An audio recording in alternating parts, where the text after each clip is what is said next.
Хочешь получить золотой значок, пройди 9 испытаний и покажи в каждом из них достойный результат. Такими словами подбадривают ребят тренера. На первом этапе участникам предстоит пройти 4 испытания. Прыжок в длину, наклон стоя на гимнастической скамье, отжимания в поле лежа или подтягивания на перекладине, а также бег на 3 километра. А вот стрельба из винтовки с 10-метровой дистанции из числа выборочных дисциплин дается участникам с трудом. 24 моря, не хватает 1 балл.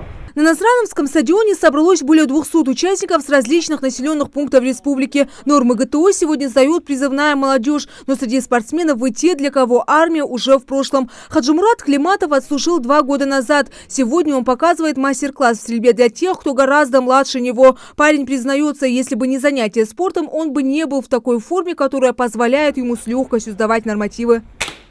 На сегодняшний день было там 100-метровка, 60 метров и 30 метров выборочные. Но мы как бы не потеть там выбрали 60 метров, как обычно. А из тяжелых на сегодня погода нелетная, и за счет этого 3000 бег удался нам очень хорошо. Пришлось попотеть. Трудятся на славу и те, кому еще предстоит отдать долг родине. Ребятам всего лишь по 18 лет. Будущие призывники не только сдают, но и пересдают свои нормативы. Спорт ингушским школьникам не в новинку, и введение ГТО они только приветствуют. Особенно после рассказов родителей о том, как почетно было в СССР носить на груди золотой физкультурный значок. Такие соревнования, такие занятия для людей, которые собираются связать свою жизнь или с армией, или же с другими спортивными факультетами, конечно же, пойдут на пользу.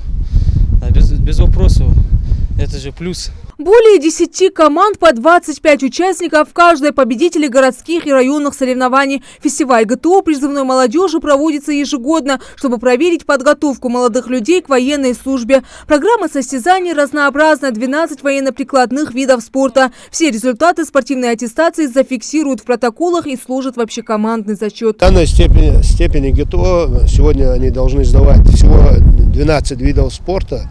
Это бег, подтягивание, стрельба, отжимания, прыжки в длину. Из них, чтобы сдать норматив на бронзовый значок, им надо 7 видов спорта сдать.